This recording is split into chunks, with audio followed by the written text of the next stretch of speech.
right, welcome back to Crime on the Clark Fork, the true crime podcast where I tell you about big crimes that happen in small places, with each case having occurred in areas with populations of 15,000 or less. My name is Mackenzie Spence, and I'm your host, and I'm glad you are joining me for another case. This is officially case number 10 for my podcast, which is really exciting. And technically episode 11 because I did do a two-parter a couple episodes back. If you hear the jingling, that is my dog. He knows how to make a lot of noise, but he is my co-host, so I can't really complain. I am really excited for this episode. It's actually been one of the most fascinating, I think, that I have researched so far. And I am actively trying to speak slower because a fun fact is that I actually, when I go to edit my audio, I actually slow down my voice by about 5% because I speak so fast. But that is something that I am actively working on, so I guess you won't know if I slow this down or not because I will be done recording by the time I go to edit. But keeping my fingers crossed that I don't speed up too much. So, this episode we are heading to the smallest town that I have covered yet, and this time this town is in Australia. The sources for this episode are Wikipedia, Larrimah Hotel, The Cinemaholic, Stuff.co.nz, The New York Post, The Guardian, Last Stop Larrimah documentary, Australian Broadcasting Corporation, The Nightly, The Daily Mail, and the Coroner's Court at Katherine in the Northern Territory of Australia. Larrimah, Northern Territory, Australia, 2017, population 12. On December 16th, 2017, Paddy Moriarty and his dog Kellie went missing. Paddy was born on March 30th, 1947, to Mary Moriarty in Limerick, Ireland. When he was 18 years old, he moved to Australia without knowing anyone in the country. When he got there, he began working in various roles on cattle stations, such as grade driver, a station hand, and a ringer. He was also involved in the rodeo, where he even won a belt buckle in 1996 in Darwin, Australia. He was in a relationship with a woman named Dorothy Rankin, who died in 2000, and he wasn't involved with anyone else seriously from around 2003 to his disappearance in 2017. And fascinatingly enough, that is all that is known about Paddy Moriarty. Larrimah is located in the Northern Territory of Australia and is 431 kilometers, or 268 miles for my imperial users, from Darwin, the capital of the Northern Territory. The town itself was established during World War II to be used as the railhead of the Northern Australia Railway, and it was a site that had heavy foot traffic for military troops, as well as where military supplies could be picked up. The official census in 2016 totaled 47 people, but other reports state that the population was closer to 12 individuals. When a baby was born in Larrimah in 2022, the birth caused the population to increase and the average age of the town to decrease by 10% each. There's no cell phone service in the town, with the nearest service availability being 76 kilometers to the north. Even though there are only 12 people living in Larrimah, there are still things to do for weary travelers. There's the Larrimah Museum, which is located inside the World War II Larrimah Telephone Repeater Station and Powerhouse buildings, the World War II Gorey Airstrip, which is 10 kilometers outside of town, the Larrimah Hotel and Pub, which is Pink Panther themed and has an attached zoo with over 700 birds and animals, and includes a 3.5-meter saltwater crocodile. And finally, there's Fran's Devonshire Tea House, where you can get world-famous meat pies. In 2008, Paddy moved to Larrimah, and in 2010, he bought a disused service station for $30,000. And for anyone that isn't aware, a service station is like a gas station. In the town of Larrimah, Paddy worked at the local hotel where he cleaned the camp toilets, did laundry, cleaned and made up the rooms, and tended to the gardens. Paddy was a creature of habit and would be able to be found spending time at the hotel's pub after lunch every single day. He always sat in a specific chair to the left-hand side of the main entrance, sipping beer and welcoming visitors as they arrived with his dog right beside him. And his dog was always tied to the leg of his chair. He had a dog that was named Rober that passed in December of 2016, and then in early November 2017, just a month before he disappeared, he was gifted an 11-month-old red Kelpie named Kellie. Kellie was bred to be a working dog at a cattle station, but she would not run with the pack, so they determined that she'd be better suited as a pet, and thus, Paddy was given her by his friend. Paddy was consistent in what he wore as well. He always wore a pair of thongs, flip-flops for my American listeners, not what we think of as thongs, and a hat of some sort. His house was always immaculate, and his work at the motel was just as impressive. For many in the town of Larrimah, Paddy was seen as a rascal or a menace, depending on who you talked to. Some even claimed that he was an arsonist. He was also known as someone who was kind, and you would often hear him welcome tourists to the town with a "How's it going, folks?" Or you could also find him showing off his whipping skills by cracking two at the same time and always making people laugh. On December 16th, 2017, Paddy began his day the same way he always did.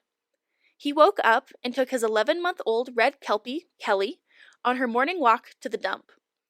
When he was done with that, he got into his red Honda four-wheeler with Kellie and headed to work at the motel, where he then cleaned the facilities. At 2:29 p.m., he visited the pub that is connected to the motel and took out $40 from his bank account, which was normal for him to do. He then purchased 8 XXXX, quad X, I don't really know how to pronounce this, but XXXX gold beers from the bar in 2 separate transactions and drank them while sitting in his regular spot.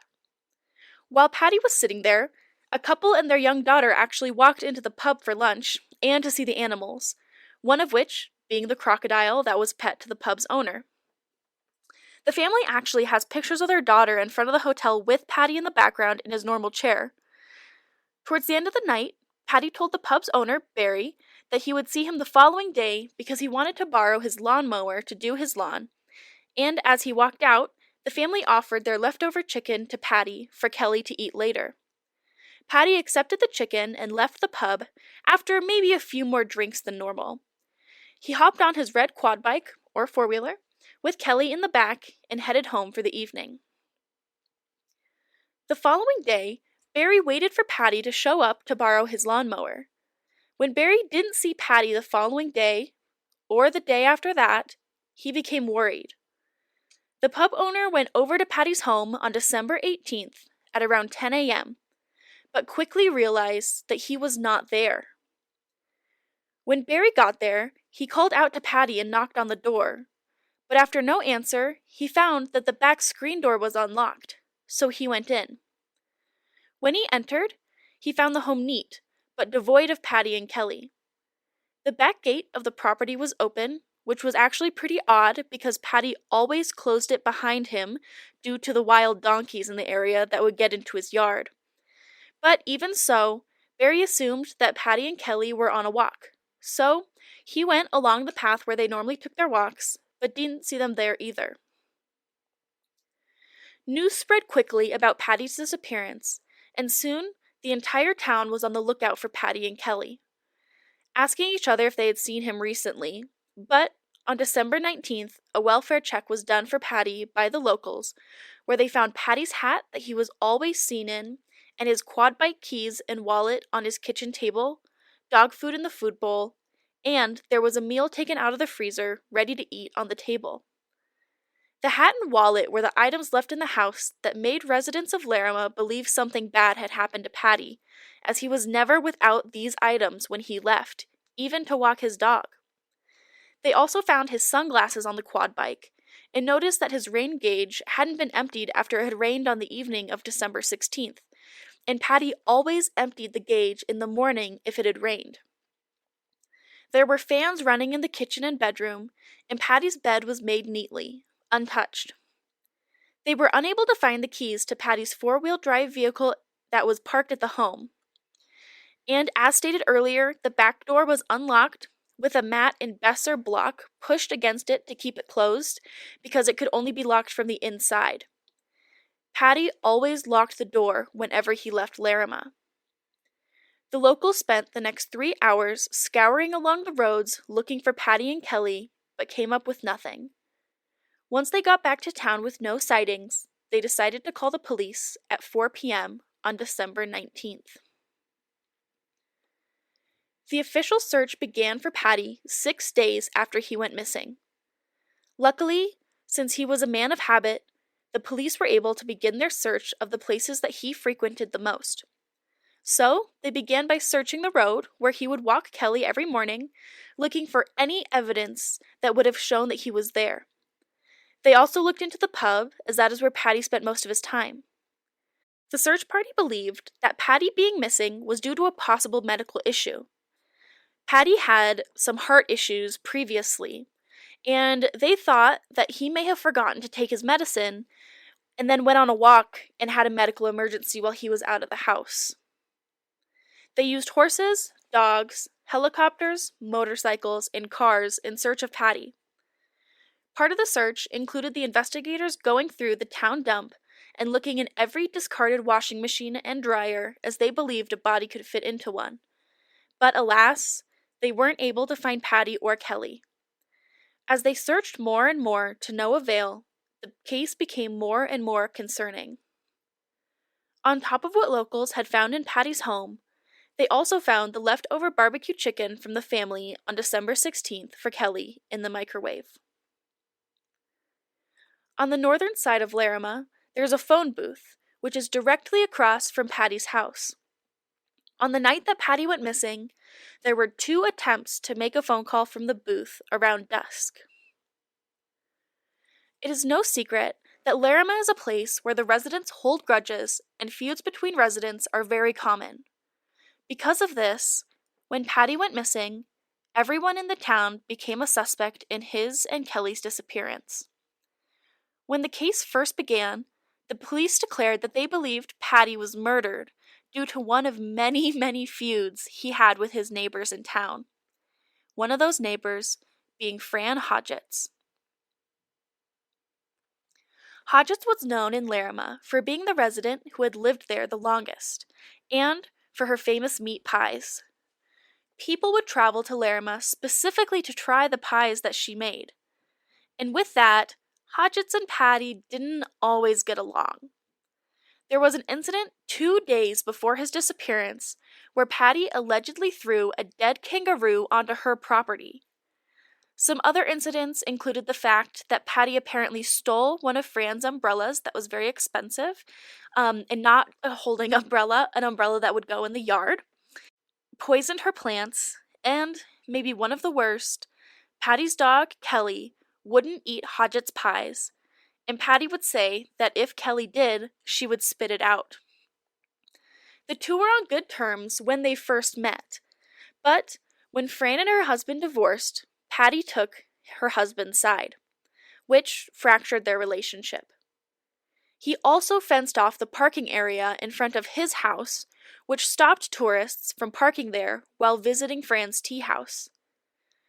He also put up a sign in front of his house that stated that the hotel had the best meat pies in town.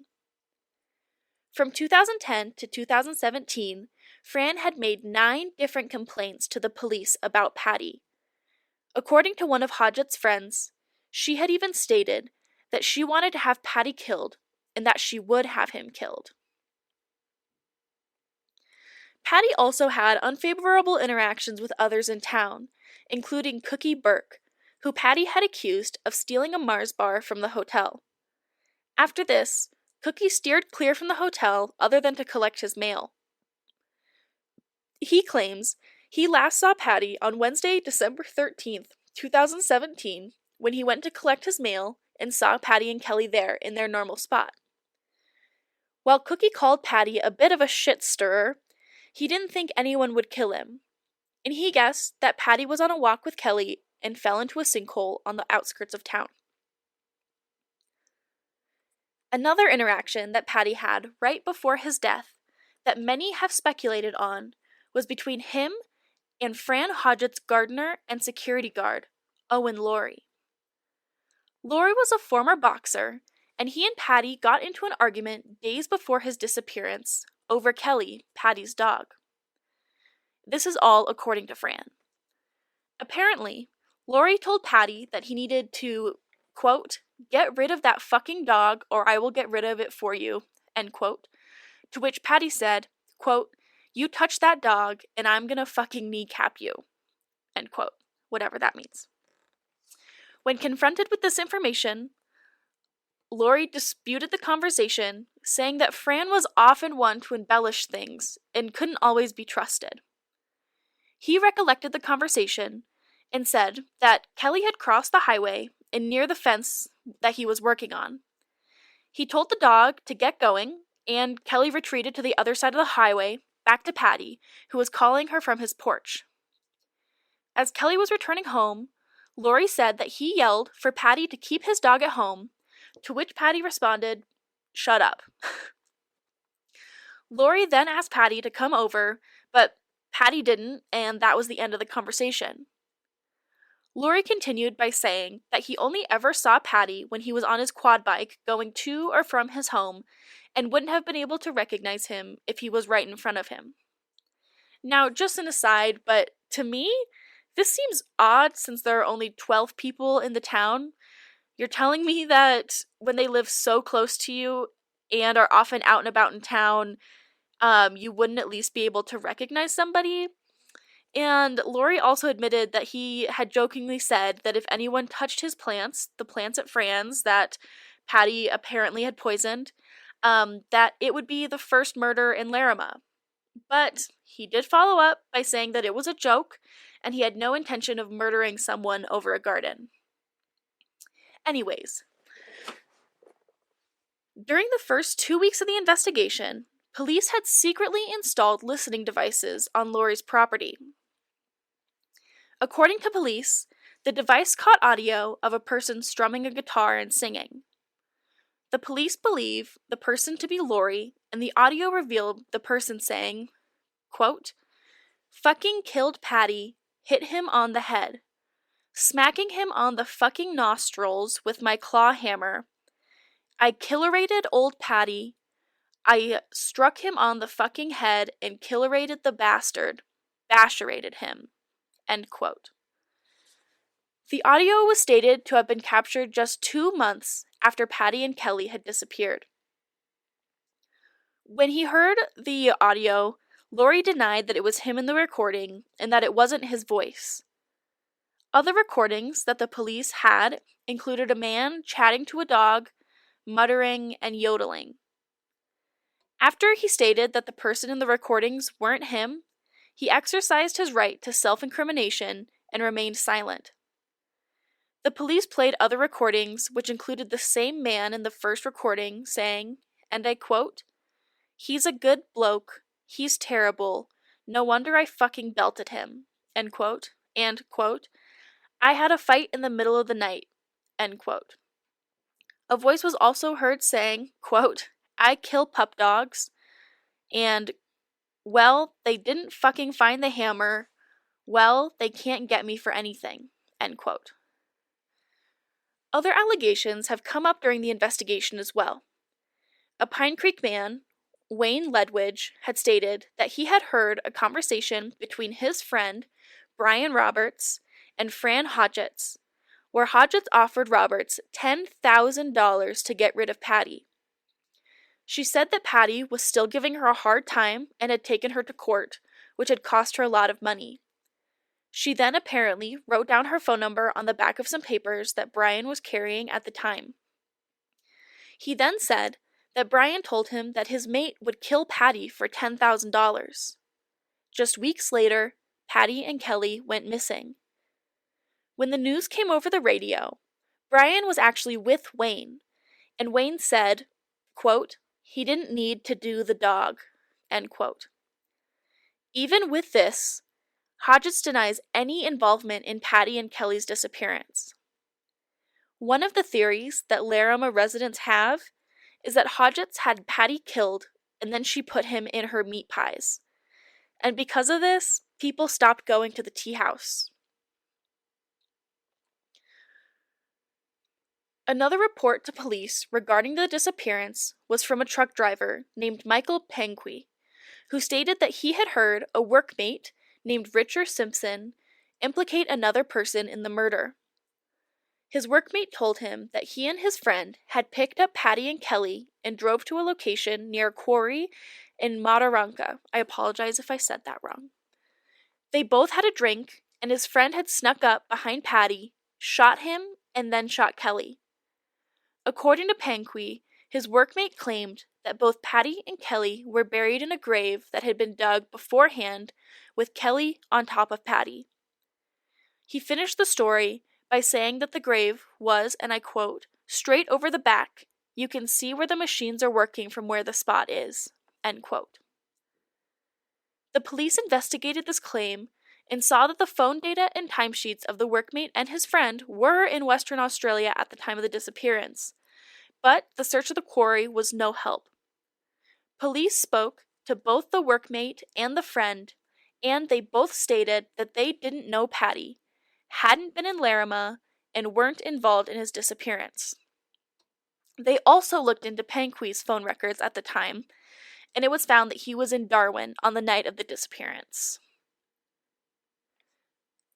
In 2022, the Northern Territory coroner ruled that Paddy was, quote, "likely killed in the context of and likely due to the ongoing feud he had with his nearest neighbors," end quote.